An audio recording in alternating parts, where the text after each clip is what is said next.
So a while back, I made a video on why I think you shouldn't buy the 9950X3D2.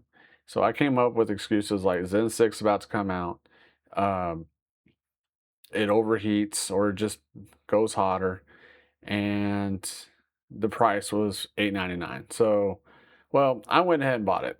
And reason being is my son's CPU was pretty much crapping out on him, and I decided to use it as an opportunity because sometimes I am an opportunist to go ahead and buy the 9950X3D2.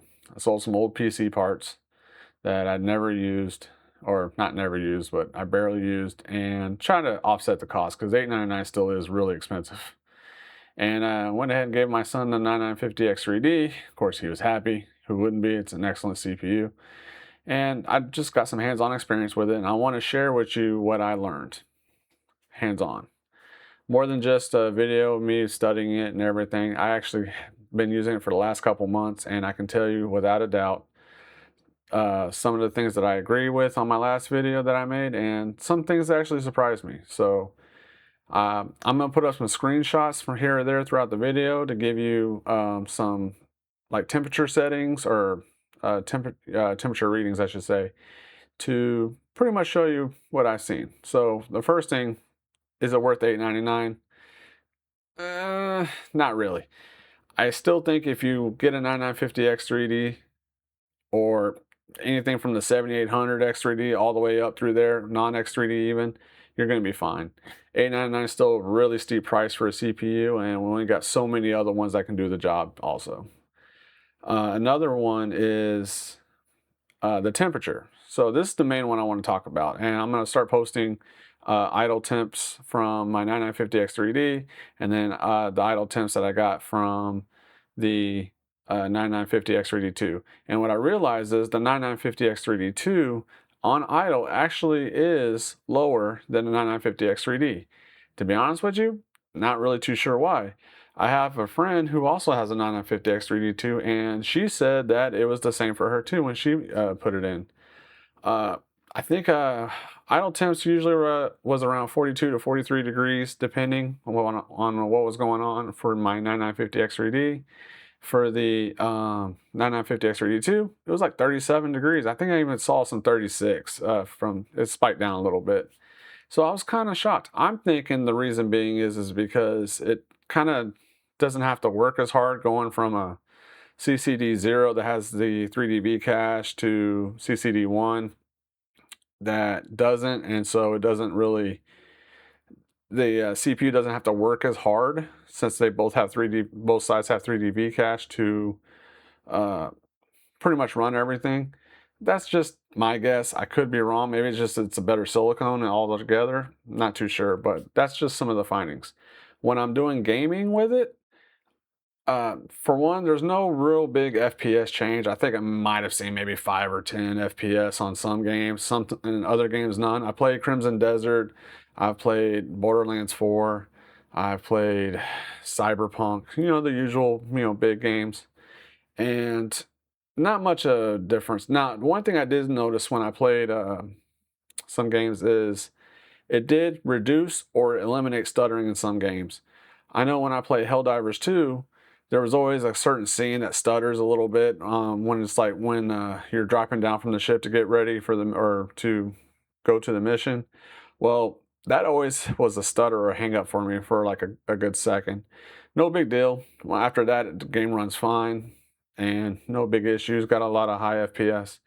Well, turns out the stutter still happened, but it was like a split, like half second, like boom, it was right there. And I thought it was kind of nice. And I had another game that I played that had a pretty good little stutter and it's similar, and it just went away altogether. So my guess with that is with having 3dB cache on both sides, that whenever the drivers will decide which core to use, now if it went from one with 3dB cache, one to without, and it kind of caused a stutter, because that does kind of cause a stutter with some games sometimes, that it pretty much not really solved it, but it definitely alleviated the issue. So it was pretty nice.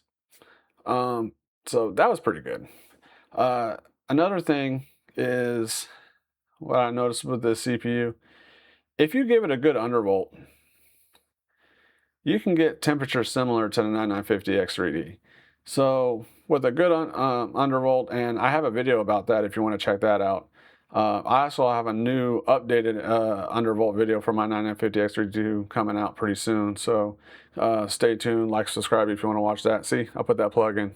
There you go, YouTube. Um, the reason being, you still want to undervolt it because it does run hot. Because I did tests before and after undervolt, and yeah, I was hitting 90 to 90, even 95 degrees on some of it. And I mean, it's designed to, but you know how it is. The cooler your CPU is, the better boost clocks you can get. So not to mention, it's just generally healthier for your CPU as long as you did it right.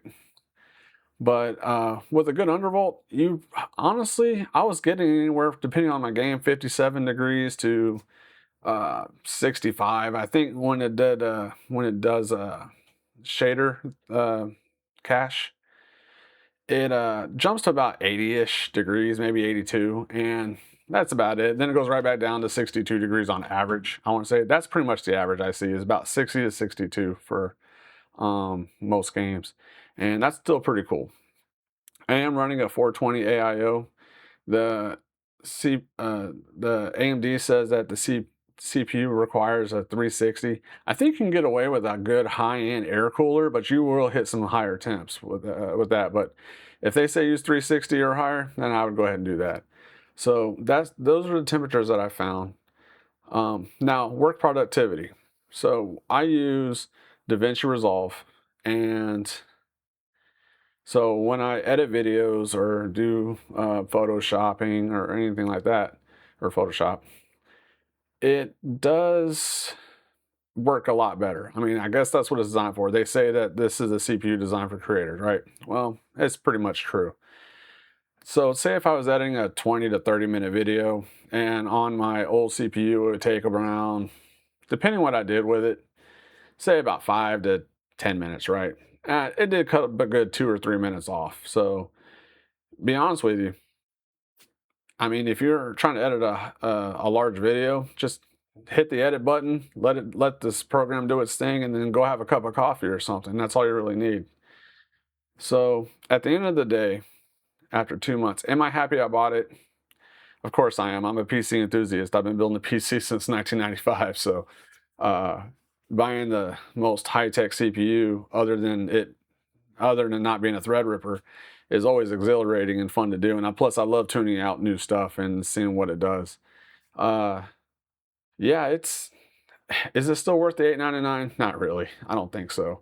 Thankfully, like I said earlier, I've had spare PC parts that I didn't need anymore, so I sold them off and offset the cost a little bit to help out. But I think another much bigger YouTuber, very smart man, I can't remember his name off the top of my head, but he kind of coined it pretty well that I agree with.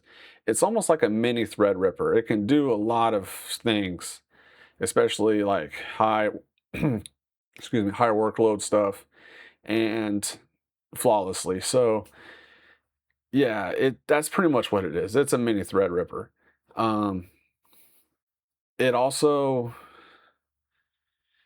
yeah, that's pretty much it, guys. It's pretty much the 9950X3D, just a little more beefier, and it does the job pretty well. It does solve some stuttering issues. Do I think you should still wait for Zen 6? Yeah, I do. Do I regret buying it? Not really. I mean, I'm having a lot of fun with the CPU, but I've always been a big fan, like I said in my previous video. If you want to buy it, go for it, because I'm happy with it and I don't regret it. And I was able to give my son my old 9950X3D, and then I got the 9950X3D too, and I've been having nothing but fun with it. And I might start dabbling around with other things. I want to try to push it to its limits, and when I do, I'll let you guys know with future videos. But that's pretty much it, guys. If you have any questions, just leave them in the comments below. Like I said earlier, please like and subscribe. I know YouTube's changing some rules about monetization and everything, but I'm not really doing it for monetization. I just want to spread the knowledge that I have and just, some positivity out in our PC world here. Also, I'm going to start doing some gaming, some live streaming and stuff like that. So let me know what kind of games you want to see me play, or if we could play some games together. I don't know. But all right, guys, I'll talk to you guys later. Have a great night. Bye.